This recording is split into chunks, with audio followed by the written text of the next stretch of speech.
This is Saturday, January 9th, 2021, and this is Mitch's Minutes, live from Middletown, PA. This is Mitch Carson. Hello, I'm Mitch Carson and welcome to Mitch's Minutes. We begin the program with national news, DC in chaos. We are now 11 days away from the inauguration of President-elect Joe Biden, and Trump still will not budge.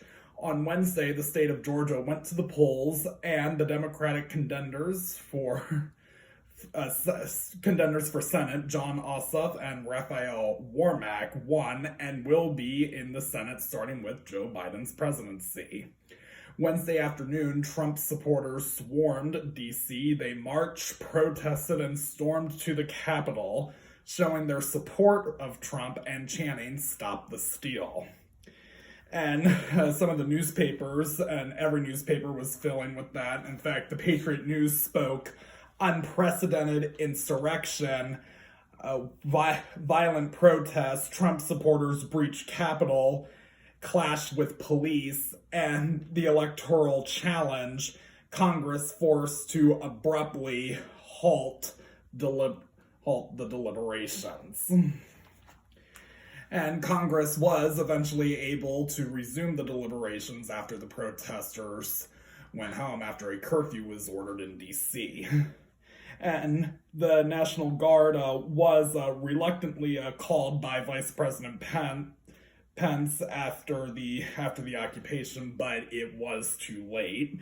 And at least right now, 5 people are dead, including 1 police officer. The protesters were told for weeks to gather to make noise at the Electoral College certification. And on January 5th, Trump asked Vice President Pence to try to block Joe Biden's victory, and Pence stated that he is not able to do that. And on the morning of January 6th, both Trump and his personal lawyer, Rudy Giuliani, feigned the flame, and President-elect Joe Biden spoke to the nation on Thursday afternoon, saying we should not be surprised by the action because of what we have seen in the White House over the past 4 years.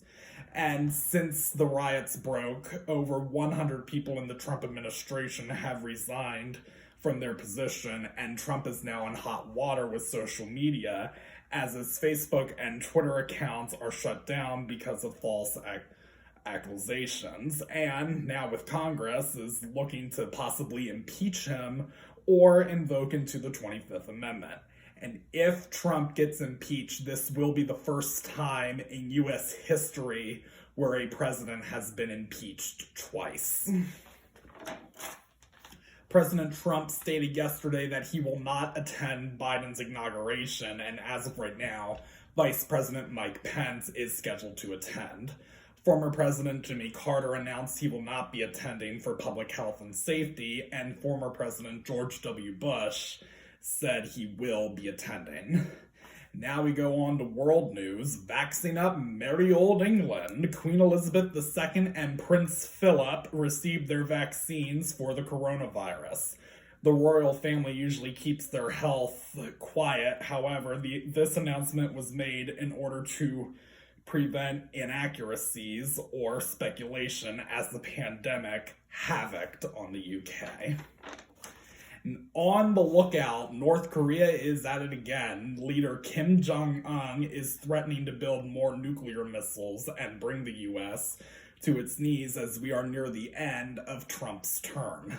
Kim Jong-un called the United States his country's archenemy while threatening to expand its nuclear arsenal. Kim's relationship with Trump over the years has been good, as they mused in 2018 after they exchanged letters. And now we go to entertainment news. Tiger is on the loose. Tiger, an HBO documentary, puts Tiger Woods' life and career back under the microscope. It shows the rise and fall of Tiger Woods. The documentary covers everything from his childhood sacrifices to the trappings of success to the way he is today. Tiger premieres tomorrow at 9 p.m. on HBO. Check your local listings. And you can't sit with us. The COVID-19 pandemic has gutted New York City and canceled the magic of Broadway, forcing some shows to close and will not return when Broadway reopens. And one of those is Mean Girls. Mean Girls will not return to Broadway, and no official statement was released. However, the national tour plans to resume this summer. And Mean Girls was based on the 2004 film of the same name, and it starred Tina Fey, and also Fey worked with the movie, and Tina Fey also helped the movie go into the Broadway stage, and Tina Fey is also working on a new adaptation of the film. And now we go to Hometown Highlight. A turf mini stadium is coming to Middletown. The ground was broken back in the fall, signaling the project start and is currently underway. The mini stadium will be used for Middletown athletics and sits in front of the high school. The project is set to be finished in the fall of 2021. And yes, War Memorial Field will still be used for football. So we wish all the athletics good luck next season, and go get 'em Raiders! And that is the end of Mitch's Minutes. I'm Mitch Carson. Thanks for watching, and take care of yourself.